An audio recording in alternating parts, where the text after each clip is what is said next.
नमस्कार, मी अश्विनी पुन्हा एकदा तुमचं एका नवीन रेसिपीमध्ये स्वागत करते। आज की नाही मी मुलांच्या टिफिनसाठी फक्त 10 मिनिटात तयार होणारी तांदूळाची भाजी बनवलेली आहे। तांदूळाची भाजी तर सगळेच बनवतात, फक्त प्रकार थोडेसे वेगवेगळे असतात, वेगवेगळ्या पद्धतीने बनवतात। तर एकदा माझ्या या पद्धतीने तुम्ही तांदूळाची भाजी बनवून बघा, खूप छान लागते। इथे भाजी स्वच्छ निवडून घेतलेली आहे मी। निवडलेली भाजी की नाही आता आपल्याला स्वच्छ पाण्याने धुवून घ्यायची आहे। माती वगैरे असते त्यामुळे एकदम स्वच्छ धुवून घ्यायची। आता इथे की नाही भरपूर असा लसूण घेतलेला आहे आणि गरजेनुसार हिरवी मिरची घ्या।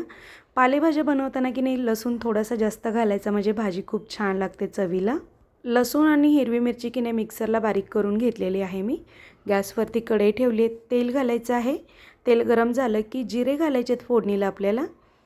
आता की नाही एक बारीक कट करून कांदा घेतलेला आहे मी। कांदा घातला ना आणखी भाजीची चव वाढते, म्हणून इथं की नाही एक कांदा घातलेला आहे बघा मी।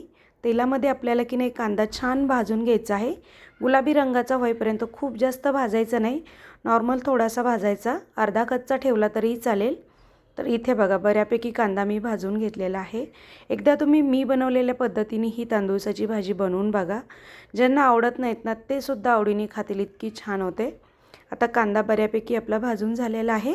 आता की नाही यामध्ये आपण लसूण आणि हिरवी मिरची बारीक करून घेतली होती ना, ती घालून घेणार आहोत। लसूण आणि हिरवी मिरची आपल्याला छान भाजून घ्यायची आहे। जर तुमची मुलं लहान असतील, खूप जास्त तिखट खात नसतील ना, तर हिरवी मिरची तुम्ही बारीक कट करून घालू शकता। लसूण थोडासा जास्त घालायचा, म्हणजे भाजीला चव खूप छान येते। आता आपलं ही हिरवी मिरची, लसूण, कांदा खूप छान भाजलेला आहे। आता की नाही स्वच्छ धुतलेली भाजी घालून घेणार आहे मी बघा यामध्ये। तुम्ही जर माझ्या चॅनलला नवीन असाल, तुम्हाला माझ्या रेसिपी आवडत असतील, तर प्लीज चॅनलला लाईक करा, शेअर करा आणि सबस्क्राईब नक्की करा। तर बघा इथे की नाही ही तांदूळाची भाजी स्वच्छ धुवून घेतलेली होती, ती मी यामध्ये घालणार आहे। आणि की नाही याला आता छान मिक्स करून घ्यायचं आहे। मीठ लगेच घालायचं नाही आहे, कारण की मिठाचा अंदाज येत नाही मग आपल्याला। शक्यतो पालेभाज्यांमध्ये की नाही मीठ थोडंसं उशिरा घालायचं, थोड्याशा भाज्या शिजल्यानंतर मीठ घालायचं। कारण पालेभाज्या की नाही ज्यावेळेस आपण बनवतो त्यावेळेस खूप जास्त प्रमाणात असतात आणि शिजून त्या खूप कमी होतात, त्यामुळे मीठ एखाद्या वेळेस जास्त होऊ शकतं। त्यामुळे थोडीशी शिजू द्यायची अर्धी कच्ची आणि नंतर मीठ घालायचं आहे, म्हणजे आपलं मिठाचं प्रमाण योग्य होतं।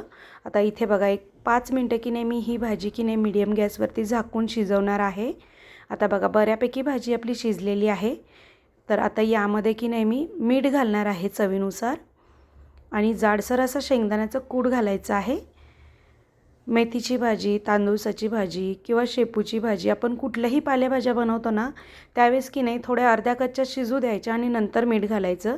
आता इथे बघा जाडसर असा शेंगदाण्याचा कूट घातलेला आहे, मीठ घातलेलं आहे चवीनुसार आणि याला आता पुन्हा एकदा छान मिक्स करून घेणार आहे मी आणि 2 ते 3 मिनटं झाकून घ्यायचं आहे। अगदी कमीत कमी वेळामध्ये फक्त 10 मिनटामध्ये ही तांदूळाची भाजी तयार होते, खूप छान लागते खायला। एकदा तुम्ही या पद्धतीने ही भाजी बनवून बघा, खूप मस्त लागते। तुमची मुलं जर पालेभाज्या खात नसतील ना, तर एकदा तुम्ही या पद्धतीने ही भाजी बनवून बघा, बघा किती आवडीने खातील। तर बघा इथं छान अशी आपली ही तांदूळाची भाजी तयार झालेली आहे। थोडंफार जे काही पाणी असेल ना भाजीमध्ये ते पूर्ण आटू द्या। तर इथं की नाही आपली ही तांदूळाची भाजी तयार झालेली आहे बघा। एकदा या पद्धतीने तुम्ही भाजी नक्की बनवून बघा। पूर्ण व्हिडिओ पाहिल्याबद्दल धन्यवाद।